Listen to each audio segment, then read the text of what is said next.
ونشهد أن سيدنا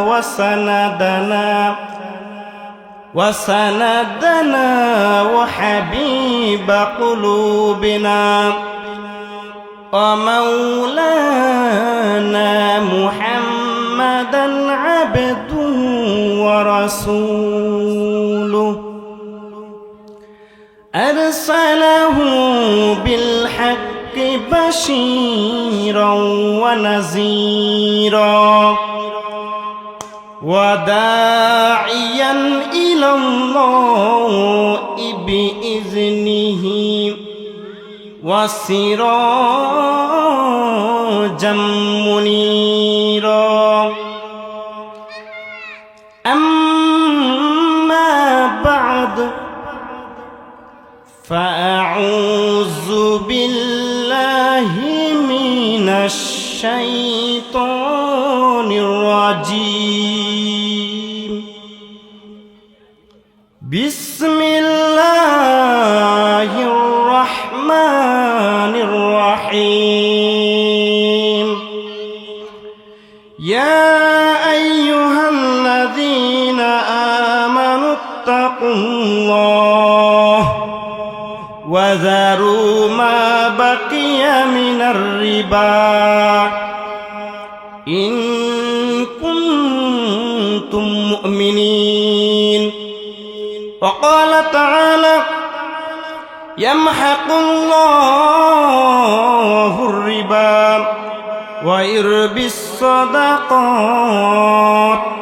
والله لا يحب كل كفار أثيم وقال تعالى فإن لم تفعلوا فأذنوا بحرب من الله ورسوله وإن تبتم فلكم رؤوس أموالكم لا تظلمون ولا تظلمون صدق الله العظيم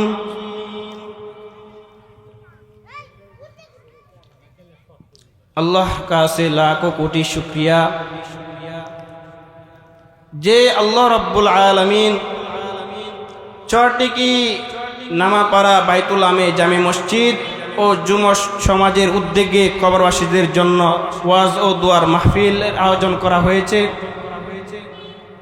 তো আল্লাহ তাআলার কাছে লাখো কোটি শুকরিয়া যে আল্লাহ সুবহানাহু ওয়া তাআলা এই দুনিয়ার সমস্ত প্রকার ফিতনা ফাসাদ থেকে ফারেগ হয়ে, এই দুনিয়ার সমস্ত প্রকার ব্যস্ততা থেকে ফারেগ হয়ে,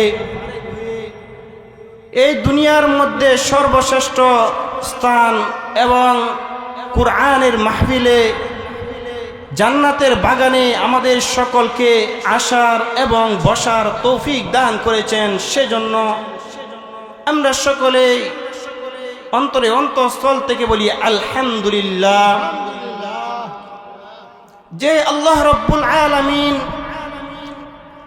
হালালকে হালাল করেছেন এবং হারামকে হারাম করেছেন এবং আমাদের নবী আখির নবী আশরাফুল আম্বিয়া জনাবুল কিবরিয়া হুজুর সাল্লাল্লাহু আলাইহি সাল্লাম সুদ সহ যাবতীয় গুনাহ থেকে আমাদেরকে সতর্ক করেছেন, বার্তা দিয়েছেন।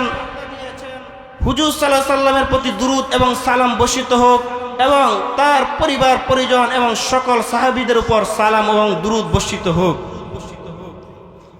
আমি আপনাদের সামনে যেই বিষয়ে আলোচনা করিব তা হলো সুদ কাকে বলে এবং সুদ সম্পর্কে সংক্ষিপ্ত আকারে আলোচনা করিব। ওয়ামা তাওফীকু ইল্লা বিল্লাহ।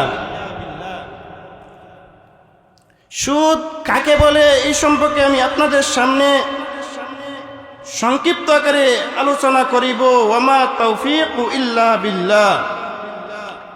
ঋণ বা লেনদেনের ক্ষেত্রে শর্ত সাপেক্ষে অতিরিক্ত যা গ্রহণ করা হয় তা হয় কি? সুদ। সুদ হলো ঋণ বা লেনদেনের ক্ষেত্রে শর্ত সাপেক্ষে অতিরিক্ত যা গ্রহণ করা হয় তার নাম কি? সুদ।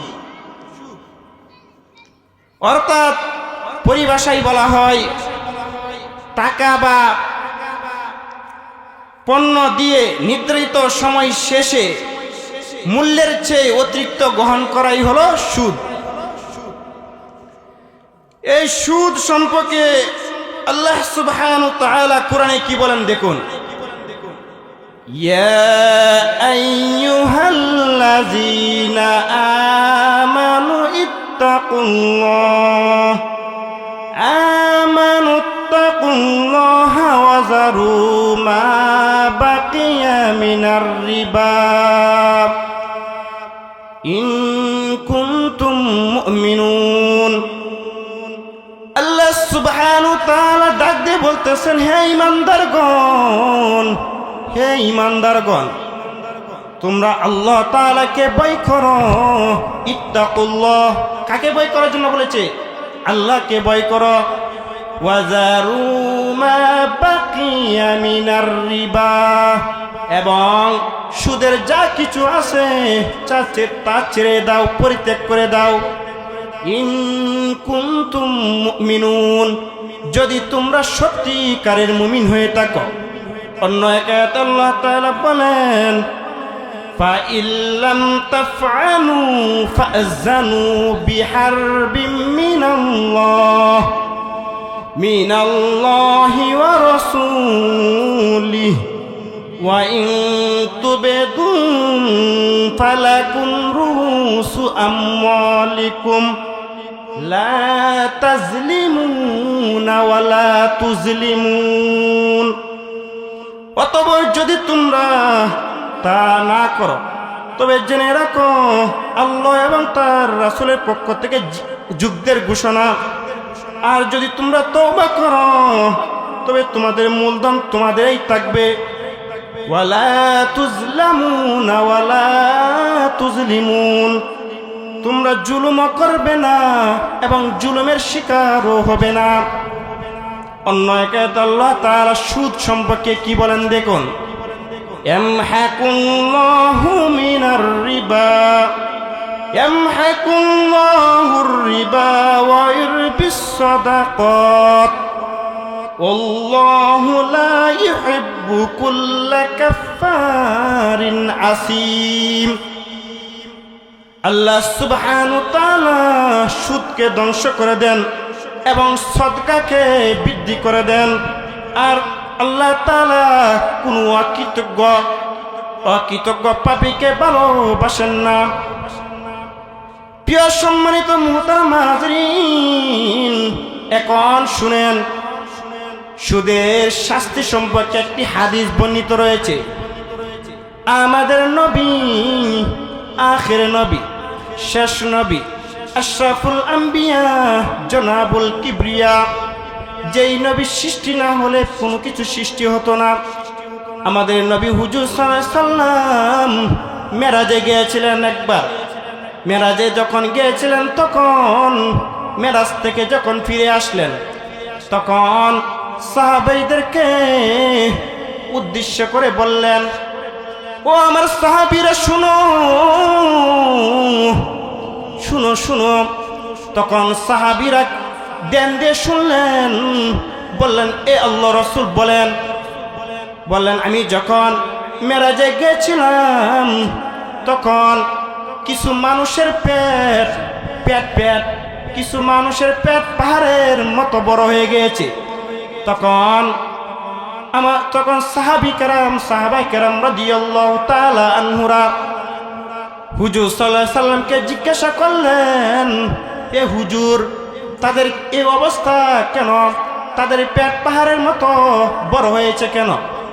তখন নবী করিম সাল্লাল্লাহু আলাইহি সাল্লাম উত্তরে বললেন, তারা হলো সেই সমস্ত লোক যারা দুনিয়াতে সুদ গ্রহণ করে, যারা দুনিয়াতে সুদ খায়, যারা দুনিয়াতে সুদের সাক্ষী হয়, যারা দুনিয়াতে সুদের লেখা হয়, এবং যারা সুদকে প্রশ্রয় দেয় এবং সুদকে সাপোর্ট দেয়, এবং যারা সুদকে গ্রহণ করে তারা হলো সেই সমস্ত লোক, তাদের অবস্থা হলো তাদের পেটের মধ্যে পাহাড়ের মতো বড় হয়ে গিয়েছে।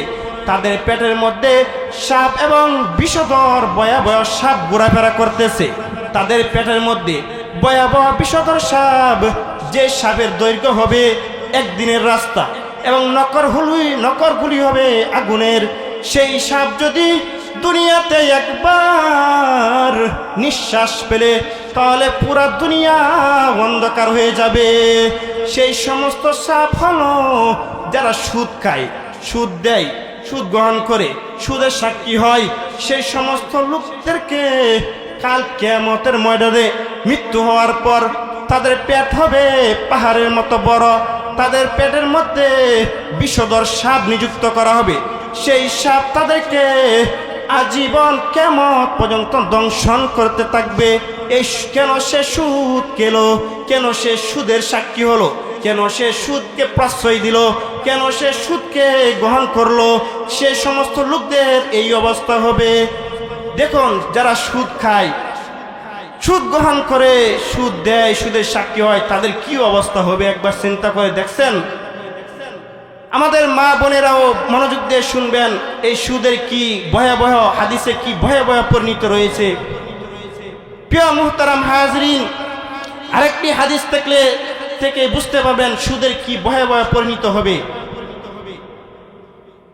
প্রিয় সম্মানিত মুহতারাম হাজরিন, মনের কানে মনোযোগ দিয়ে শুনেন, কানটা ভালোভাবে শুনে, কান দিয়ে শুনেন, ভালোভাবে শুনেন, নিয়তের আমলে শুনেন, যেন আজীবন সেই সম্পর্কে আমাদের আমল করতে পারি। মৃত্যুর আগ পর্যন্ত যেন আমরা সেই বিষয়ে আমল করতে পারি এবং পারিবারিক জীবনে, অর্থনৈতিক জীবনে এবং আমাদের সন্তানাদিরা যেন সেই আমল করতে পারে, সেই নিয়তে শুনেন। একটি হাদিসে বর্ণিত রয়েছে, সুদের 70টি শাখা রয়েছে। কয়টি শাখা? কয়টি শাখা? সুদের 70টি শাখা রয়েছে, 70টি স্তর রয়েছে।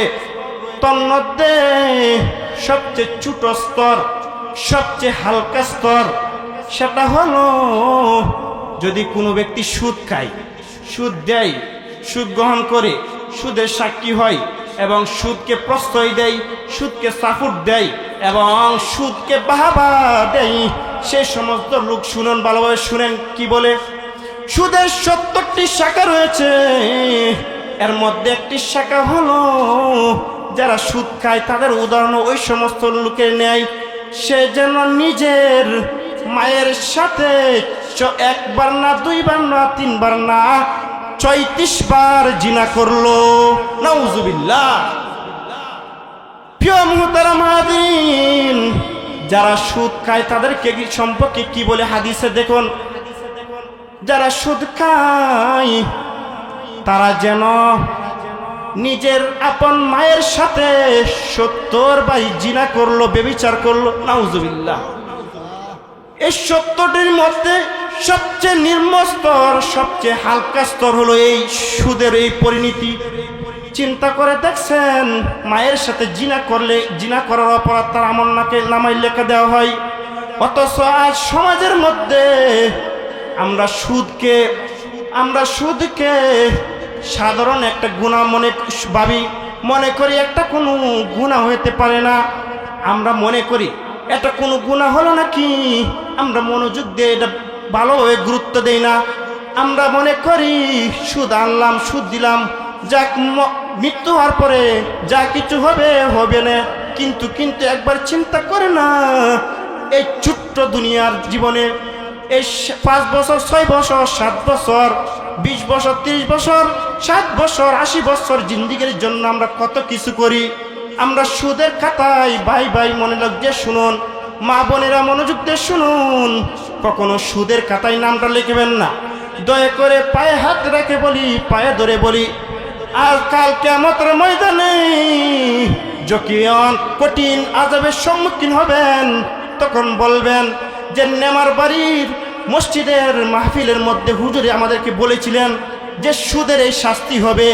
নেমার বাড়ির মসজিদের ইমাম সাহেব, খতিব সাহেব আমাদেরকে এই বিষয়ে বয়ান করেছিলেন, এই বিষয়ে আমাদেরকে এই বিষয়ে আমাদের সম্পর্কে সামনে আলোচনা করেছেন, তখন আমরা সে মনোযোগ দিয়ে শুনি নাই, মনোযোগ দিয়ে গ্রহণ করি নাই। আজ যদি আমরা মনোযোগ দিয়ে শুনতাম তাহলে তো আমাদের আজ এই অবস্থা হতো না।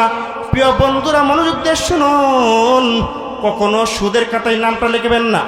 আগে যা কিছু হয়েছে এবং যা সুদ গ্রহণ করেছেন, আজ থেকে দৃঢ় প্রতিজ্ঞা করবেন যেন মৃত্যু হওয়ার আগ পর্যন্ত যেন আমরা সুদে খাতায় নাম লেখাতে না পারি। এবং আজ থেকে আমরা প্রতিজ্ঞা করব, আল্লাহর কাছে দোয়া করব, তওবা করব, আমরা যেন আর জীবনও সুদ গ্রহণ করব না এবং সুদের খাতায় নামও লেখাবো না। আমরা সুদ গ্রহণ করব। কে কে নিয়ত আছে সুদ আমরা গ্রহণ করবো না আজ থেকে ইনশাআল্লাহ? হাত বাড়িয়ে দেখান তো আল্লাহকে। আমরা সুদের সাক্ষীও হব না, সুদের খাতার মধ্যে আমরা নামও লেখাবো না। প্রিয় মুহতারাম হাজরিন, এই হলো সুদের ভয়াবহ পরিণতি।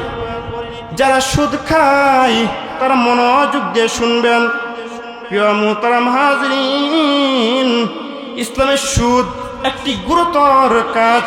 কুরআন ও হাদিসে সুদের ভয়াবহ স্পষ্টভাবে বর্ণনা করা হয়েছে। সমাজের ন্যায় বিচার, মানবিকতা ও অর্থনৈতিক ভারসাম্য রক্ষার জন্য ইসলামের সুদকে সম্পূর্ণভাবে নিষেধ করেছেন। শুধু নবী নিষেধ করেছেন না, স্বয়ং আল্লাহ তাআলা নিজে নিষেধ করেছেন। যারা সুদ খায় তাদেরকে নবী এবং আল্লাহ এবং নবী স্বয়ং নিজে যুদ্ধ ঘোষণা করেছেন তাদের সম্পর্কে। हकीकत से तो दुनिया बेखबर है, दुनिया की नुमाइश पर नजर है। नमी गुयम के अज दुनिया जुदा बाश, बहर हाल तू ही मेरा निगाहदार। हकीकत से तो दुनिया बेखबर है, दुनिया की नुमाइश पर नजर है। नमी गुयम के अज दुनिया जुदा बाश, बहर हाल तू ही मेरा निगाहदार। या इलाही तू मेरा माबूद है, या इलाही तू मेरा माशूक है। मुझसे है इलाही मुझसे मुझको दूर कर, ताके देखो मुझ में तुझको एक नजर। कदर कुदरत दारी पर कमाल, अंता रब्बी अंता हसबी जुल जलाल। तू ही कदर जलीलुल्लाह जहादार, बहर हाले तू ही मेरा निगाहदार। শুনলে কেমন লাগে? ভালো লাগে? হ্যাঁ, অবশ্যই ভালো লাগবে কোরআন এবং হাদিসের কথা। তো আমাদের সমাজে আরেকটা বিষয় খুব প্রচলন সমাজের মধ্যে, শুধু আপনাদের এলাকার মধ্যে নাই, প্রায় এলাকার মধ্যে আমি দেখি, সেটা হলো গীবত হয়, সমালোচনা হয় এবং পরনিন্দা হয়। এটা সমাজের মধ্যে খুবই প্রচলিত। আমি আপনাদের সামনে একটা হাদিস থেকে উপস্থাপনা করলে বুঝতে পারবেন এই গীবত পরনিন্দা করলে কি হয়, সে সম্পর্কে একটি হাদিস আপনাদের সামনে উপস্থাপনা করিব। আমাদের নবী, আখির নবী, সাইয়্যিদুল মুরসালিন, আশরাফুল আম্বিয়া, জনাবুল কিবরিয়া হুজুর সাল্লাল্লাহু আলাইহি সাল্লামের জামানায়, বিশেষ করে মা বোনেরা মনোযোগ দিয়ে শুনবেন, নবী করিম সাল্লাল্লাহু আলাইহি সাল্লামের জামানায় দুইজন মহিলা রোজা রাখছিল। কি রাখছিল? এতে তারা পিপাসায় কাতর হয়ে পড়লেন। এমন পিপাসাই হলেন যে কাতর হয়ে পড়ে গেলেন। তখন দুইজন সাহাবী হুজুর সাল্লাল্লাহু আলাইহি সাল্লামের কাছে গিয়ে বললেন, হে আল্লাহর রাসূল সাল্লাল্লাহু আলাইহি সাল্লাম, দুইজন মহিলা তো রোজা রেখে পিপাসায় কাতর হয়ে পড়লেন, বেহুশ হয়ে পড়তেছে। তখন নবী করিম সাল্লাল্লাহু আলাইহি সাল্লাম বললেন, ওই দুইজন মহিলাকে ডেকে নিয়ে আসো। কি নিয়ে আসো? তখন দুইজন সাহাবী দুইজন মহিলাকে ডেকে নিয়ে আসলেন, বললেন, আমাদের নবী আখির নবী হুজুর সাল্লাল্লাহু আলাইহি সাল্লাম, সাইয়্যিদুল মুরসালিন হুজুর সাল্লাল্লাহু আলাইহি সাল্লাম, আমাদের হৃদয়ের স্পন্দন হুজুর সাল্লাল্লাহু আলাইহি সাল্লাম বলছে হুজুর সাল্লাল্লাহু আলাইহি সাল্লামের খেদমতে যাওয়ার জন্য। তখন দুইজন মহিলা গেলেন এবং নবী করিম সাল্লাল্লাহু আলাইহি সাল্লাম একটি পেয়ালা আনতে বললেন, পেয়ালা পাত্র আনতে বললেন। তখন দুইজন মহিলাকে নবী করিম সাল্লাল্লাহু আলাইহি সাল্লাম বললেন যে পেয়ালার মধ্যে বমি করো। কি করো? বমি করলো। তখন প্রথম একজন মহিলা বমি করলো। তখন দেখা গেল সেই মহিলার বমির মধ্যে রক্ত, কফ এবং গোশতের টুকরা রয়েছে। কিসের টুকরা? আচ্ছা, এরপর দ্বিতীয় মহিলাকে বলল যে তুমিও বমি করো। তখন দ্বিতীয় মহিলাও বমি করলো। তখন দ্বিতীয় মহিলা যখন বমি করলো, তার বমির মধ্যেও রক্ত, কফ এবং গোশতের টুকরা রয়েছে। তখন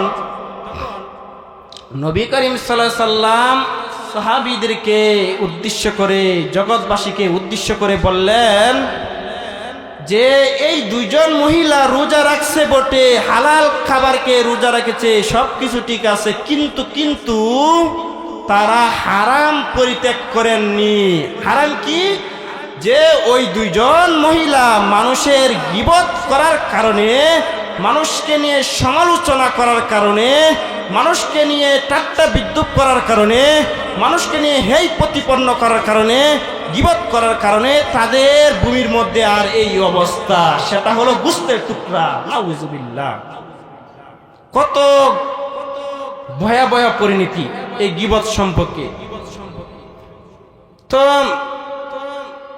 গোশতের টুকরা রয়েছে, এই জন্য হাদিসে এসেছে যদি কোনো ব্যক্তি কারো অনুপস্থিতিতে অন্যের কাছে কারো দোষ ত্রুটি এবং কারো খারাপ দিক বা ভালো দিক, দোষ ত্রুটি অন্যের কাছে বর্ণনা করে যে লোকটি অমুক তমুক, সে এরকম করে, মানে তার সামনে না পিছনের দিক দিয়ে সমালোচনা করে, গীবত করে, তাহলে হাদিসে এসেছে সে যেন নিজের আপন ভাইয়ের মরার গোশতের টুকরা চাবাইয়া খেলো। নাউজুবিল্লাহ।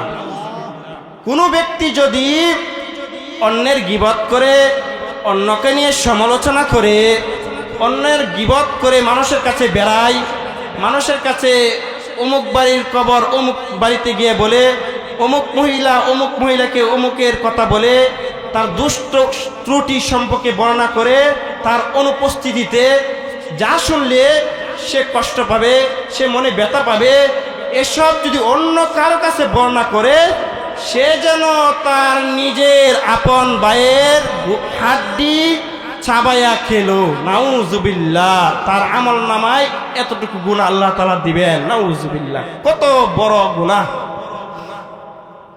আরেকটি হাদিস আপনাদের সামনে শোনাই, শুনলেই আপনারা বুঝতে পারবেন, উপলব্ধি করতে পারবেন। মানুষ যতই নামাজি হোক, মানুষ, প্রিয় মুহতারাম হাজিরিন, গভীর মনোযোগ দিয়ে শুনবেন, আমলের নিয়তে শুনবেন, যেন সারা জীবন আমরা আমল করতে পারি। মনের কান লাগিয়ে শুনবেন, মনোযোগ দিয়ে শুনবেন। প্রিয় মুহতারাম হাজিরিন, মা বোনদেরকে বলতেছি এবং সামনে আমার সামনে উপবিষ্ট মুরব্বী বাবাদেরকে বলতেছি, যুবক ভাইদেরকে বলতেছি, মনোযোগ দিয়ে শুনবেন। বিষয়টি হলো, যদি মানুষ যতই নামাজি হোক, যতই দান সদকা করুক, যতই নেক আমল করুক, যতই ভালো কাজ করুক, যতই হজ পালন করুক, যতই উমরা হজ পালন করুক, বড় হজ পালন করুক, যতই নফল ইবাদত করুক, যতই ওয়াজিব নামাজ আদায় করুক, যতই সে ফরজ নামাজ পড়ুক, কিন্তু যদি সে মানুষকে নিয়ে সমালোচনা করে, মানুষের গীবত করে, মানুষের গীবত নিয়ে মানুষের বাড়ি বাড়ি বেড়ায় বলে এবং অন্যের সমালোচনা করে, অন্যের পরনিন্দা করে, তাদের শেষ রক্ষা হবে জাহান্নাম। কি হবে? তাদের শেষ পরিণতি কি হবে? জাহান্নাম। আজীবন সে জাহান্নামের মধ্যে থাকতে হবে। প্রিয় মুহতারাম হাজিরিন, দেখুন, আমরা যদি সারা দিন রোজা রাখি এবং হজ পালন করি, 5 ওয়াক্ত নামাজ আদায় করি এবং ইবাদত বন্দিগি করি, কোরআন তেলাওয়াত করি এবং ভালো কাজ করি, কিন্তু যদি আমাদের সামান্য একটু গুনার কারণে যদি আমাদের সকল আমল, সকল নেক আমল বরবাদ হয়ে যায় কাল হাসরের মধ্যে, তাহলে তো এত কষ্ট করার পরে যদি আমাদের গুনাহ অন্য কেউ নিয়ে যায়, তাহলে কেমন কষ্ট হবে? অনেক কষ্ট হবে। আমরা সারা বছর ভালো কাজ করেছি, হজ পালন করেছি, উমরা পালন করেছি, নামাজ পড়েছি, আমার সেই সব যদি অন্য কাউকে আল্লাহ তাআলা দিয়ে দেন, তাহলে আমাদের মনে কষ্ট থাকবে কিনা? অবশ্যই থাকবে। এই সম্পর্কে একটা বলবো আপনাদের সামনে, দাঁড়ান, অপেক্ষা করেন, এখন বলবো হচ্ছে, প্রিয় মুহতারাম হাজিরিন, একটি হাদিসে বর্ণিত রয়েছে, এক সাহাবী বলেন, এক অমুক মহিলা সম্পর্কে সমাজের মধ্যে, গুরুত্বের মধ্যে এবং এলাকার মধ্যে চর্চা রয়েছে, সুনাম রয়েছে যে অমুক মহিলা 5 ওয়াক্ত নামাজ আদায় করে, 5 ওয়াক্ত নামাজ তো আদায় করে, সাথে সাথে দান সদকা করে এবং দানের পরিমাণও বেশি এবং উমরা পালন করে এবং প্রতি বছর হজ পালন করে এবং দান সদকা খুব বেশি বেশি করে, নফল ইবাদত করে, এমনকি প্রতিদিন সে রোজা রাখে, নেক আমল করে, খুব বেশি নেক আমল করে, সমাজে তার অনেক সুনাম রয়েছে।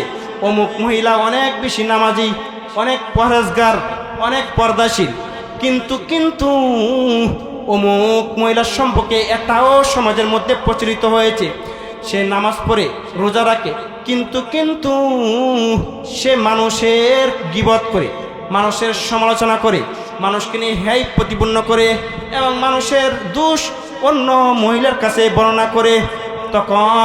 তখন সাহাবীরা বললেন, হে আল্লাহর রাসূল, অমুক মহিলাটা কি জান্নাতি না জাহান্নামী? কি বললেন? জান্নাতি না জাহান্নামী?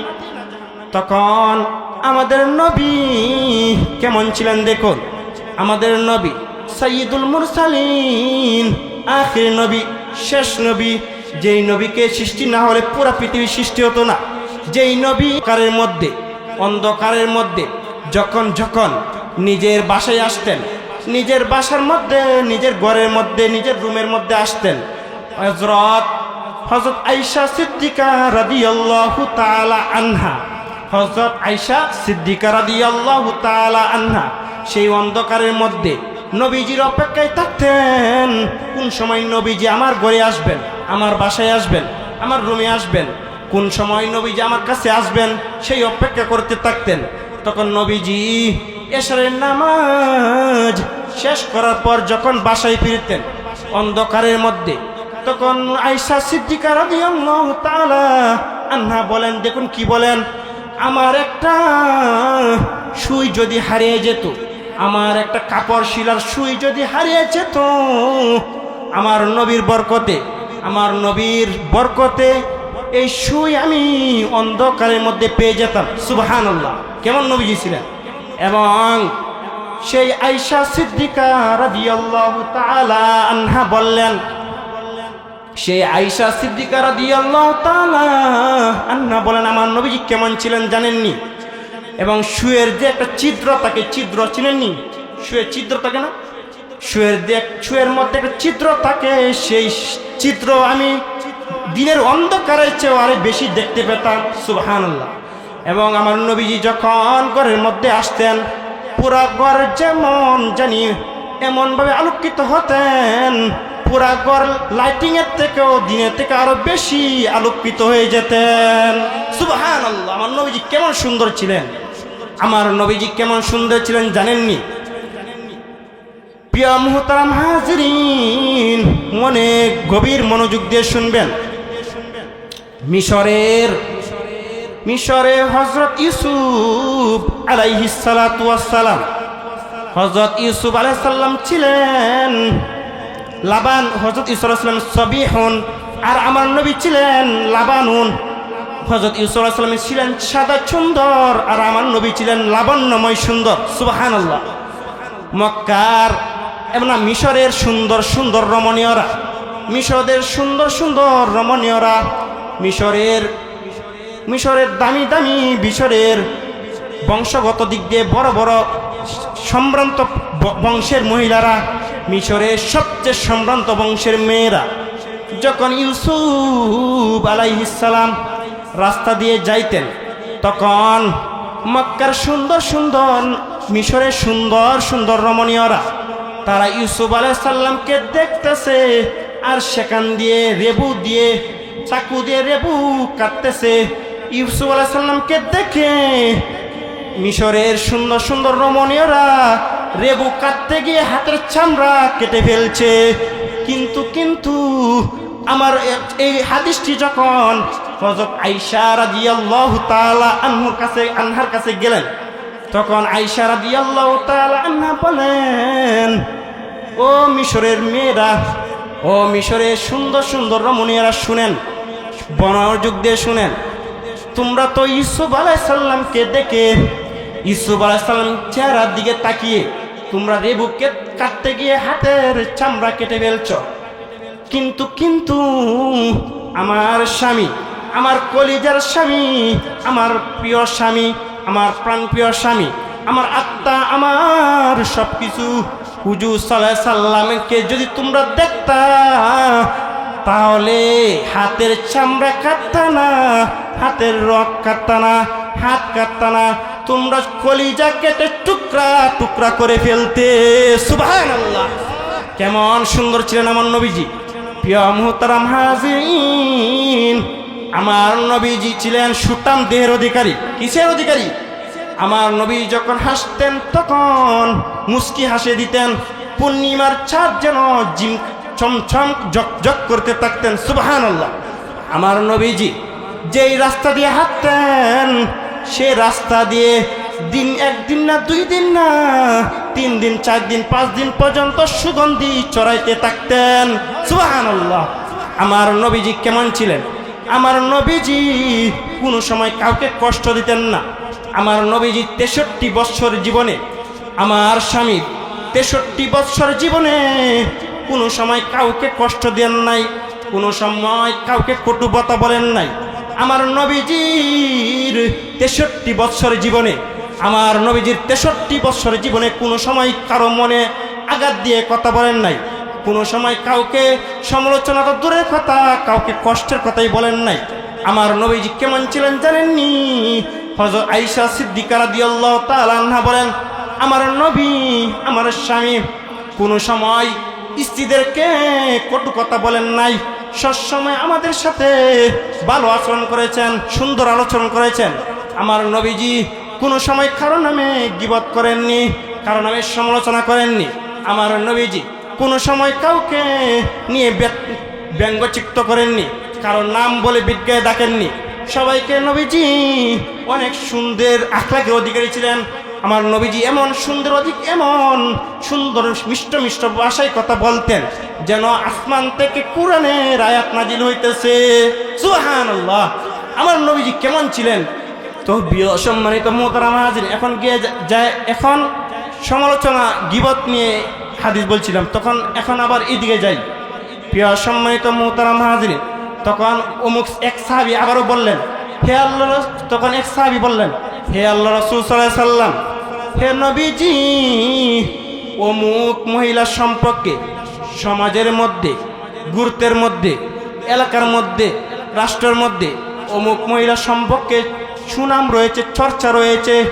সেই মহিলাটি সুনাম না, চর্চা রয়েছে, মানুষের মধ্যে বলা বলি করে অমুক মহিলা 5 ওয়াক্ত নামাজ ঠিকমতো আদায় করতে পারে না, নামাজও ঠিকমতো আদায় করতে পারে না, রোজাও ঠিকমতো আদায় করতে পারে না, এমনকি এমনকি নফল নামাজও ঠিক মতো আদায় করতে পারে না, এমনকি হজও আদায় করার সামর্থ্য নাই, এমনকি সে রমজান মাসে রোজাও ভালোভাবে আদায় করতে পারে না, এমনকি সে নামাজের মধ্যে 5 ওয়াক্ত নামাজ ঠিক মতো সময় মতো ওয়াক্ত মতো আদায় করতে পারে না। কিন্তু সেই মহিলা সম্পর্কে সমাজের মধ্যে চর্চা রয়েছে, লোকটি সেই মহিলা প্রতিবেশীর সাথে সুন্দর আচরণ করে, কি আচরণ? সুন্দর আচরণ করে, ভালো আচরণ করে, মানুষের গীবত করে না, মানুষের সমালোচনা করে না। তখন সাহাবায়ে কেরাম বললেন, হে আল্লাহ রাসূল, তাহলে সেই মহিলাটি জান্নাতি না জাহান্নামী?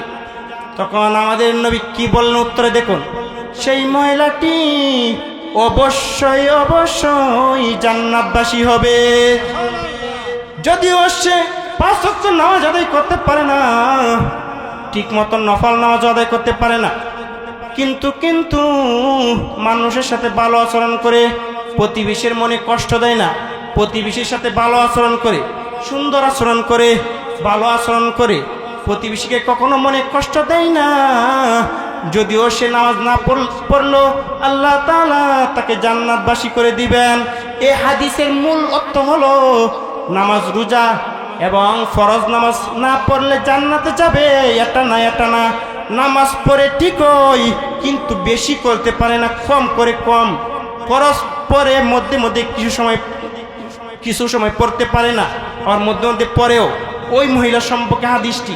কিন্তু যদি নামাজ একদম না পড়ে, একদম কোনো কিছু করে না, কিন্তু সে ভালো ব্যবহার করে, তাহলে সে জান্নাতে যাবে এমনটা না। নামাজ পড়ে ঠিকই কিন্তু কম করে কম, এত ভালোভাবে পড়তে পারে না। এই হাদিসটি হচ্ছে তার জন্য প্রযোজ্য। প্রিয় মুহতারাম হাজরিন, আমরা তো মনে করি একজনকে গালি দিলে, একজনকে কোনো কিছু বললে, একজনকে একটা গালি দিতে পারলে মনে করি আমরা একটা বড় একটা নেতা হয়ে গেলাম। তার কাছে পীর বুজুর্গ নাই, আলেম উলামা নাই, তার কাছে বড় ছোট নাই, সকলকে সে একটা কিছু হইতে না হইতে সে গালি দেওয়া শুরু করে। অথচ হাদিসে কি আসছে জানেন? হাদিসে এসেছে, আসসিবাবুল মুমিনুন ফুসুকুন ওয়া কিতালুহুন কুফ। কোন মুসলমান ভাইকে গালি দিলে সেটা হবে কবিরা গুনাহ। কি গুনাহ? কোন মুসলমানকে গালি দিলে কি গুনাহ হবে?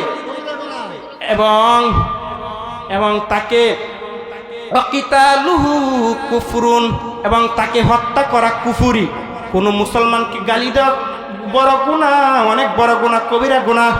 এবং কোন মুসলমানকে হত্যা করলে সে হবে কুফরি, সে কাফের হয়ে যায়। কি হয়ে যায়?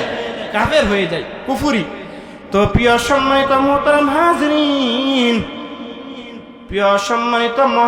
হাজরিন, আমরা যে কতটুকু বলতেছিলাম সুদ সম্পর্কে, আরেকটি হলো গীবত সম্পর্কে। সময় সংক্ষিপ্ত, না হয় আরো সুদ সম্পর্কে আরো কথা বলতাম আপনাদের সামনে, সময় খুবই সংক্ষিপ্ত। তো ইচ্ছা ছিল আপনাদের সামনে গীবত এবং সুদ নিয়ে বিস্তারিতভাবে আলোচনা করিব, কিন্তু সময়টা একদম সংক্ষিপ্ত সময়, এখনো ছেড়ে দিতে হবে। আমাদের দাওয়াতি আস্তে আস্তে করে আমাদের দাওয়াতি মেহমানগণ চলে আসতেছেন। তো প্রিয় মুহতারাম হাজরিন, আমি যে আপনাদের সামনে সুদ সম্পর্কে এবং গীবত সম্পর্কে কথাগুলো বললাম, আপনারা কি সকলে বুঝতে পারছেন? গীবত কি জিনিস বুঝতে পারছেন? আমরা আজকে থেকে এই দৃঢ় প্রতিজ্ঞা করতে পারবো, আজীবন মৃত্যুর আগ পর্যন্ত সুদ মুক্ত জীবন গড়তে চাই। কে কে রাজি আছে? হাত তুলে আল্লাহকে দেখান। আর আমরা যেন গীবত মুক্ত আজীবন চলতে পারি, গীবত মুক্ত, সমালোচনা মুক্ত যেন আমরা আজীবন ইসলামের পথে চলতে পারি, সেটা আমরা ওয়াদা করতে পারবো আজকে মাহফিল থেকে। ইনশাআল্লাহ আজকে থেকে আমরা মানুষের গীবত থেকে, মানুষের সমালোচনা থেকে বিরত থাকার চেষ্টা করব, এবং সুদ গ্রহণ, সুদ খাওয়া থেকে বিরত থাকার চেষ্টা করব। সময় থাকলে ইনশাআল্লাহ কথাগুলো বলার ইচ্ছা ছিল, কিন্তু ইনশাআল্লাহ আপনাদের জুমার দিন মসজিদে ইনশাআল্লাহ বাকি কথাগুলো বলবো ইনশাআল্লাহ।